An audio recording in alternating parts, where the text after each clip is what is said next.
Lights shimmered across the rooftop when I watched my father tilt a white powder into my champagne glass, his hand steady, his smile unbothered. No one noticed. Not the orchestra, not the guests, not even my sister reaching for her drink beside me. I stood there, with the glass warming in my palm, pretending nothing cracked open inside me. They expected me to swallow it quietly like every other silence in this family. Instead, I lifted the flute, smiled back at him, and made a choice. Later, people would ask when everything truly began. I think it was the moment I didn't drink that night. I grew up in a house where silence carried more weight than praise. The walls were lined with Ava's framed certificates, polished trophies, glossy photos of her standing beside judges and coaches.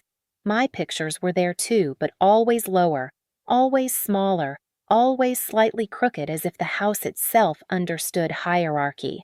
When I was 12, I won the state science fair with a project I built on the kitchen floor while everyone else slept. I tested water samples from nearby creeks, charted the chemical runoff on poster board. The morning the results came in, I remember walking into the dining room holding the ribbon like it mattered. Victor didn't look up from his tablet. Helena scanned the newspaper. Ava was already dressed for her debate tournament, her hair pinned exactly the way our mother liked. "That's expected," Victor murmured, flipping a page. "A Harris should excel." Expected, not acknowledged. Helena finally glanced at the ribbon, not at me. "Your hair looks messy in the pictures," she said, smoothing a wrinkle in the tablecloth. "Next time, stand straighter. Cameras pick up everything." That night, Ava's debate trophy took the center shelf. My ribbon ended up clipped behind a framed photo of her in a tennis uniform. It stayed there for years, half-hidden, collecting dust. The pattern never changed. Holidays were choreographed around Ava's accomplishments, GPA announcements, internship celebrations, the day she received her acceptance letter to a top business school. Every dinner conversation tilted toward her without effort, like water finding its level. My achievements were treated as logistical updates, scores that needed no applause because they were normal. When I applied to study environmental science, the house shifted. Victor called it a waste. Helena said no serious person would choose a field with no future. Ava hovered in the doorway while they lectured me, eyes soft but silent. I learned early that compassion without action still feels like abandonment. The summer before college, I interned with an environmental nonprofit instead of the family company. At breakfast, Victor read the email I'd sent declining their internship offer. He placed his spoon down carefully, the metal barely touching porcelain. "If you insist on embarrassing this family," he said, "you'll pay for your own mistakes." I nodded, went upstairs, and filled out a student loan application. The air in my room felt still almost grateful, like it understood something had finally been named. The night before I left for college, Helena folded my clothes with the precision she reserved for Ava's business trips. Not a word about the future, not a hug, not even a lingering look. Just a gentle tug on a loose thread on my sleeve, her mouth tightened in quiet disapproval. It wasn't cruelty. It was erasure so smooth, so consistent, it almost felt polite. Looking back, I can see it clearly. The empty seats at my events, the way conversations moved around me, the constant reminder that I was a shadow in a house built to spotlight someone else. That was the day I learned my place in this family. The hallway behind the rooftop kitchen was narrow, lit by a single flickering bulb. I only went there because the main restroom had a line stretching past the bar. The air smelled of citrus cleaner and overheated metal. I was halfway to the service door when I heard my parents' voices, low-clipped, urgent. "She can't have access to that trust," Helena whispered. "Not when everything is already unstable." "It activates next week," Victor replied. "If she's independent, she can talk. About the waste, the reports, the samples. You know what that means." There was a pause, then his voice dropped lower. "If she's hospitalized even briefly, the transfer stalls. And if something worse happens before the paperwork clears." Helena inhaled sharply. "Victor." "It's precision," he said. "A controlled setback. Nothing lethal unless she reacts badly. We need time." "That's all." My fingers froze around the restroom handle. A quiet, steady burn spread across my chest, slow, almost methodical, like my body was trying to protect me from reacting too fast. They weren't talking about a punishment. They were talking about a contingency plan. About me. I stepped back before they could round the corner. The hallway felt colder on the way out, like the building itself had shifted away from me. Back on the rooftop, the party blurred into a wash of strings and laughter. Guests toasted to futures they didn't know anything about. Helena's smile was flawless again, her eyes scanning the room for imperfections to fix. Victor stood by the champagne table speaking with the head waiter in a voice that could have passed for pride. When the tray arrived, I watched him choose a single glass, the stem between his fingers, the slight tilt of his wrist, the faint, cloudy swirl sinking to the bottom like a secret settling into place. He placed it on the family my tray, and stepped back as if he'd simply completed a tradition. Ava appeared beside me, brushing stray hair from her face, laughing at some joke a cousin made. She didn't notice Victor watching me, didn't notice the way his gaze tightened when the waiter extended the tray toward us. I reached for the glass meant for me. My hand stopped. My heartbeat didn't. I turned, smiling the kind of smile that looked good in photos. "Here," I said, lightly holding it out to Ava. "Take mine. It's the nicer pour." She didn't question it. She never had reason to. She lifted the glass, clinked it gently against mine, and drank. I felt nothing, not shock, not triumph. Just a quiet, heavy certainty settling in my bones. A certainty that whatever came next had already begun. When Ava's knees buckled, the party didn't fall silent all at once. It rippled, first a gasp near the orchestra, then a clatter of silverware, then the dull thud of her glass rolling across stone. By the time I reached her, her skin had gone pale beneath the rooftop lights, her breath thin and irregular. Victor pushed through the forming circle, calling her name with a tightness he'd never once used for mine. Helena's hands shook as she tried to smooth Ava's hair, her voice trembling with disbelief. I knelt beside them, steady because I had to be. "We need an ambulance." No one argued. On the ride down in the service elevator, Ava's head rested against my shoulder, her pulse erratic under my fingers. I didn't let myself think about the poison, not yet. I watched the numbers blink above the door, listened to the hum of machinery, and kept my breathing slow. Her glass, my glass, the swap, the powder settling into gold liquid. The decisions you make in a single breath don't disappear just because the room changes. In the ambulance bay, paramedics took her from me, wheeling her inside under fluorescent lights that made everything look sharper, too sharp. Helena trailed after them, begging for answers. Victor stayed behind, gripping the railing as if the entire building had tilted. "You switched the glasses," he said without looking at me. I didn't answer. Silence was safer. Inside the emergency room, monitors beeped in uneven rhythm. Nurses moved with brisk efficiency. Dr. Shaw, calm but alert, examined Ava with a focus that left no room for panic. She collapsed. Suddenly, he asked, "Yes. Any prior medical conditions?" Symptoms escalated quickly. Confusion, tremors, and elevated heart rate that wouldn't stabilize. Dr. Shaw's eyes narrowed slightly, his professional instincts catching something beneath the surface. "This looks like exposure to an anticholinergic compound," he murmured half to himself. My throat tightened. "Check for modified derivatives," I said quietly. "Not commercial ones. Research grade." Dr. Shaw paused. "Why?"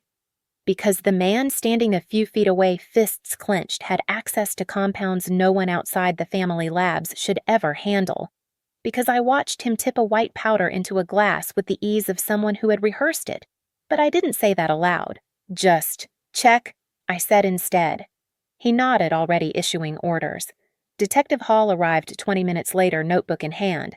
His questions were gentle, at first routine procedural. But when he asked what led to Ava's symptoms, I motioned for Nina and Jenna, both still pale from what they witnessed. Nina handed him her phone. The video played silently, Victor selecting the glass, placing it near the edge of the tray, the subtle drift of powder. Then, me smiling, switching the glasses, lifting a safer flute to my lips while Ava drank. Detective Hall rewound the clip, watched it twice more. Expression tightening. "I'll need copies of all recordings," he said. "They're already in your inbox," Jenna replied. I hadn't asked them to do that, they just knew. As they stepped away with the detective, I sank into one of the waiting room chairs. The vinyl was cold against my palms. The air smelled like sanitizer and recycled air. A vending machine hummed softly near the wall. These small sounds grounded me more than anything else could. They were neutral, predictable, safe. Victor and Helena sat across from me. He kept his eyes on the floor. She kept hers on the entrance to Ava's room. "You've misunderstood something," Helena whispered eventually, voice thin. I didn't respond. "We would never harm our own family." She added louder this time, as if volume made it true. Still, I stayed silent. It was Dr. Carter who approached next, his face drawn with concern.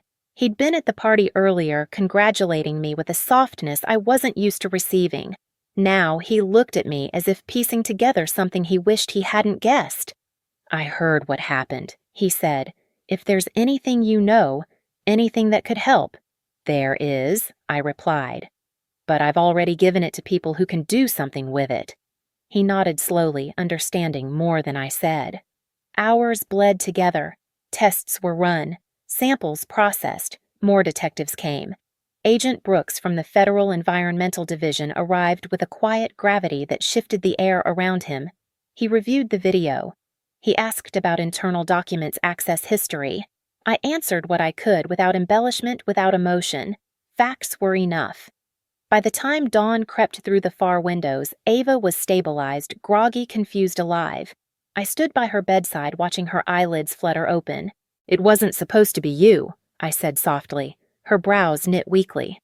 What I didn't explain. She was still fighting the last effects of the compound. Truth could wait for clarity. Back in the waiting room, the city was beginning to stir, traffic humming somewhere far below, morning shifts clocking in. I pulled my bag into my lap and began the work I'd been putting off for years. I opened my laptop, typed a list of dates, cross-referenced every strange shipment, every withheld update, every internal memo Margaret had warned me about in her journal, scanned the photocopies of water tests she'd kept at the lake house, filed the photos I had taken of the West facility's drainage site, collected screenshots of emails, threats masked as guidance offers disguised as commands, organized everything into labeled folders: research environment, trust, corporate missteps, family directives. Nothing dramatic, just truth waiting in neat stacks. I drafted a message to Claire, the attorney I'd quietly contacted weeks earlier when the house had grown too quiet before graduation. "We need to move forward now." I sent it without hesitation. One by one, I closed the tabs tied to my family name, opened new ones tied to my future, scheduled a meeting with the federal investigators, downloaded copies of everything to an encrypted drive, deleted old access links to the family servers. I worked through the sunrise, the waiting room empty except for a cleaning crew pushing carts down the hallway. When I finally stood stretching my stiff shoulders, the weight I'd carried for years felt lighter, not gone, just no longer strapped to me by force. I looked once toward the corridor where my parents sat speaking in hushed voices to their lawyer.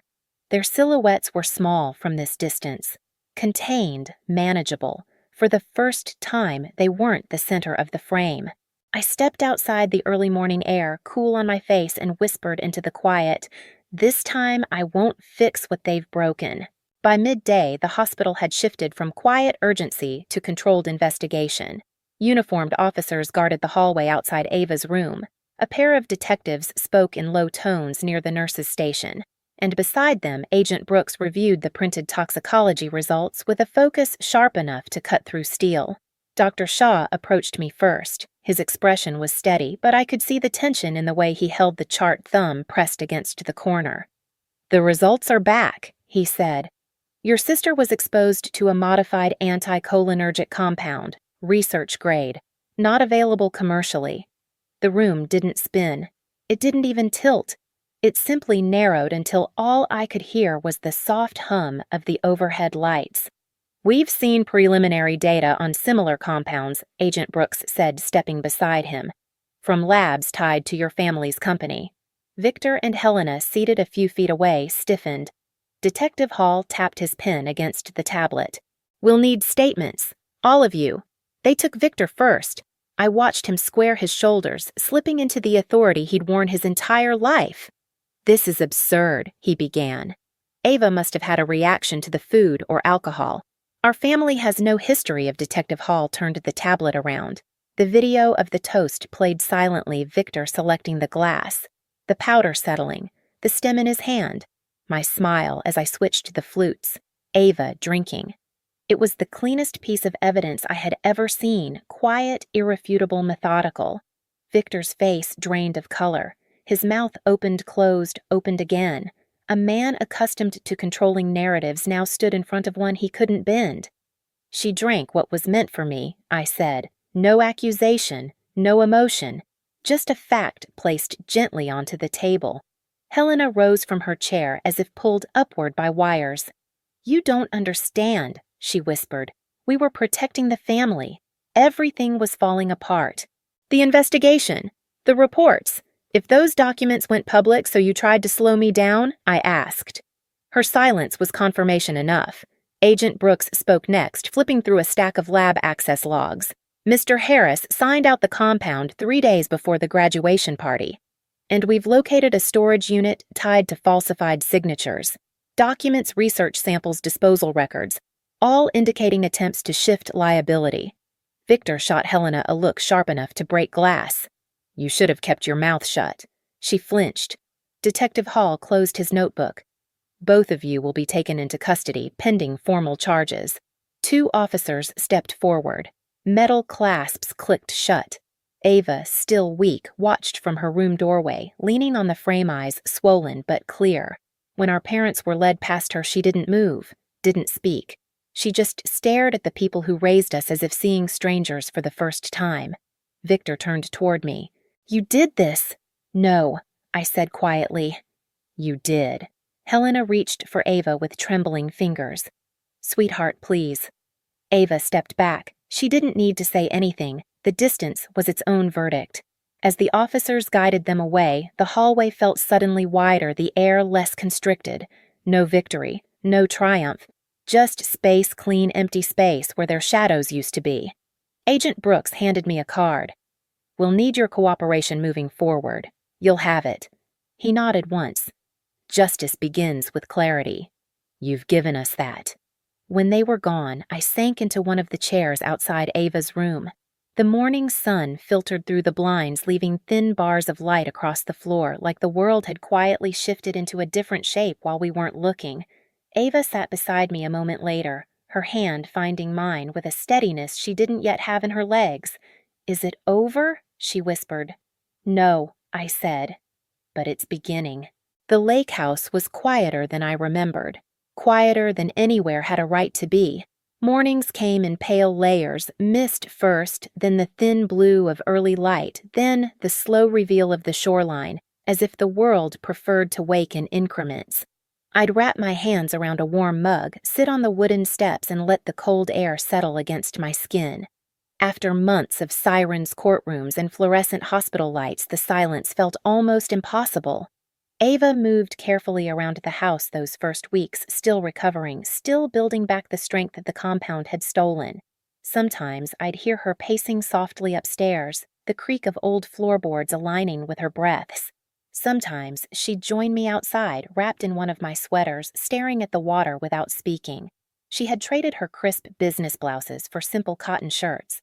Her hair, always perfectly smooth under Helena's watch, now fell in loose waves.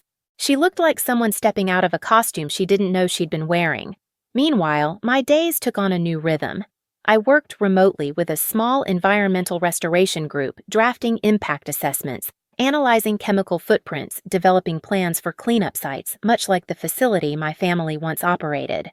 There was a quiet satisfaction in using the knowledge I'd gained, knowledge they wanted to suppress, for something that restored rather than concealed. Every now and then, federal updates came in.